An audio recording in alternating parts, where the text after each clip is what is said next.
Level 1. The survival mode, $0 to $2,000 per month. You wake up and the first thought isn't a thought. It's a calculation. Rent is due in 11 days. You have $340 in your account. Your phone bill is $85. That leaves $255. Groceries for the week will be around $60 if you're careful. That leaves $195. Your friend's birthday is Saturday, and you already said you'd go. You won't go. You make that decision before your feet hit the floor. This is what broke feels like from the inside. Not dramatic, not cinematic, just a constant low-frequency hum of math running in the background of everything you do. You're at dinner with people, and you're calculating. You're in the shower, and you're calculating. You wake up at 3 a.m., and you're calculating. But here's the strange thing about this level that nobody talks about. There are moments, real ones, where happiness shows up anyway. Not because life is good, but because your brain is still capable of finding signal in the noise. A Saturday with nowhere to be. A meal you actually cooked that turned out right. A conversation that lasted 3 hours and cost nothing. At this level, happiness is small, and it's fast, and it disappears quickly. But it's real. It's probably the most honest happiness on this entire list. Because you're not performing it for anyone. You're not documenting it. You're not wondering if you deserve it. You're just in it for a second before the math starts again. The problem isn't that happiness doesn't exist here. The problem is that survival is so loud it drowns everything else out. You can't build anything when you're putting out fires every single day. You can't think long-term when short-term is a crisis. So you stay. Not because you want to, because the exit costs money you don't have yet. Level 2, the stability. $3,000 to $6,000 per month. You get the job, or the raise, or the side income starts working. Something shifts, and suddenly the math in your head gets quieter. Not silent, but quieter. You can pay your bills and have something left over. You go to the birthday dinner. You order what you actually want instead of the second cheapest thing. You stop checking your bank account before every transaction. This feels like happiness. And for a while, it genuinely is. There's a specific joy that comes from stability that people who've always had it will never understand. The joy of a zero-stress Sunday. The joy of a car that starts every time. The joy of knowing your lights will be on tomorrow. It's not glamorous, but it's warm. It's safe. And for a few months, it's enough. Then something happens. Your brain adjusts. Psychologists call it hedonic adaptation. You call it boredom. The thing that felt like relief starts feeling like a ceiling. The apartment that felt like freedom starts feeling like a box. The job that felt like stability starts feeling like a trap. You start scrolling again, watching the people above you, doing the math again, but this time on a bigger number, a better car, a nicer neighborhood, a life that looks like it has room to breathe. The stability didn't break you, but it revealed something uncomfortable. You don't just want to survive. You want to feel alive. And safety, real, genuine, nothing bad will happen safety, turns out to be surprisingly close to numb. So you start climbing again, because staying still started hurting in a way you didn't expect. Level 3. The hustle, $7,000 to $20,000 per month. Now you're moving. You can feel it. The momentum. The sense that the story of your life is finally going somewhere interesting. You're working more than you've ever worked, and somehow you have more energy than you've had in years. This is the most addictive level on this entire list, because everything is working. The effort is producing results. The sacrifice has visible returns. You're building something, and you can see it getting bigger in real time. Your happiness at this level is almost entirely tied to progress, not arrival. Progress. The best days aren't the days you hit a number. They're the days you can feel yourself getting closer. The signed contract, the first big month, the moment someone asks what you do and you tell them and they look at you differently. That look, you are chasing that look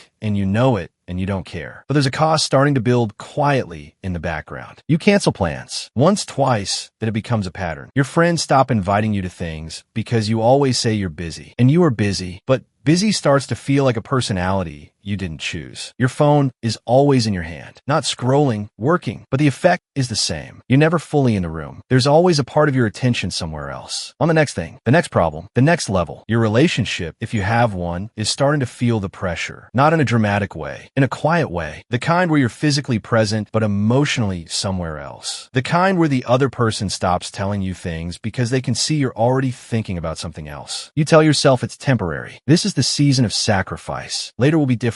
Later always sounds good from here. Level 4. The breakthrough. $20,000 to $100,000 per month. The money becomes real. Not, I can pay my bills real. Not, I can afford that real. The kind of real where you look at a $500 dinner and feel nothing. The kind where you book a flight the same day, you think of the trip. The kind where money stops being a question you ask before you do something. That feeling, the moment money stops being a daily obstacle, is one of the most profound psychological shifts a human being can experience. And for a moment, everything feels possible. Everything. You buy the thing you wanted for 3 years. You take the trip you kept postponing. You help someone in your family in a way you couldn't before, and watching their reaction does something to your chest that no purchase ever will. But then, and this is the part that will surprise you, you start noticing a new problem. You thought the goal was the number, but the number arrived and the goal moved automatically, without your permission. Like your brain updated the target in the middle of the game without telling you. The car you wanted for 5 years, you have it. You drive it for 3 weeks and it becomes invisible. Just transportation, just a thing you sit inside. The apartment you dreamed about, you have it. You walk through it at night, sometimes, and it feels less like a dream and more like a stage set. Like you're performing a life rather than living one. The people around you have changed too. Some of the old ones drifted when the money came. New ones appeared, attracted by what you have rather than who you are. And the uncomfortable truth is you can't always tell the difference. You start asking a question that broke people never ask because they're too busy surviving. Is this it? Not with despair, just with genuine confusion. Because the answer was supposed to be yes. The money was the answer. That was the deal. You worked, you sacrificed, you arrived, and this is what arrival feels like. It feels like standing at a destination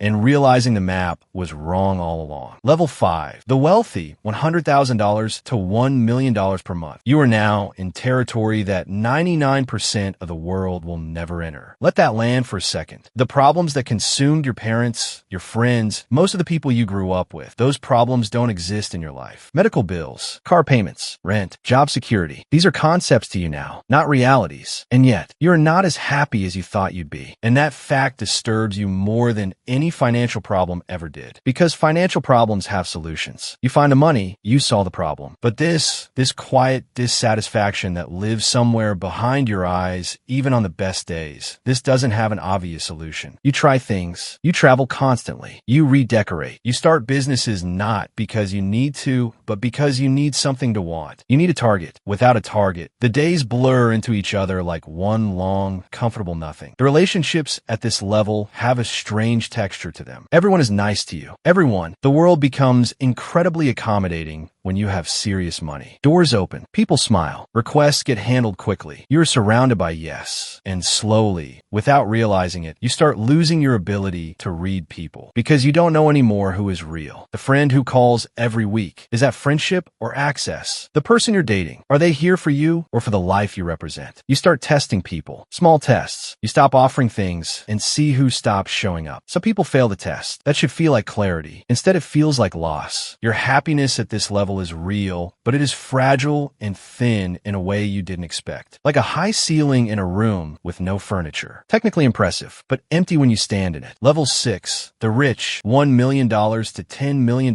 per month. Something changes at this level that has nothing to do with money. The world starts treating you like a different species. Not better, different. The way people look at you in rooms. The way conversations shift when someone finds out. The way certain people become nervous around you or overly familiar or strangely competitive. You walk into spaces and you can feel people adjusting to your presence. And at first, you won't lie to yourself. At first, that feels incredible. There's a primal part of every human being that wants to matter, that wants to be seen, that wants to walk into a room and have it register. At this level, that happens automatically. You didn't earn the room's attention this time. You bought it, but it still feels like something until it doesn't, because you start realizing that being seen for your money is the loneliest version of being seen. People know your net worth. They don't know your 3 a.m. thoughts. They know your lifestyle. They don't know your doubts. They know what you've built. They don't know what it cost you in ways that don't show up on a balance sheet. You're publicly successful and privately confused, and almost nobody in your life knows both of those things are true at the same time. Your happiness now lives in very specific, very protected moments. The morning before the phone starts. The dinner with the one or two people who knew you before all of this. The rare conversation where someone pushes back on you and you realize how much you've missed being challenged. Everything else has started to feel like management. You are managing your image, your relationships, your staff, your investments, your reputation. When did your life become something you manage instead of something you live? Level 7, the wealthy beyond comprehension, $10 million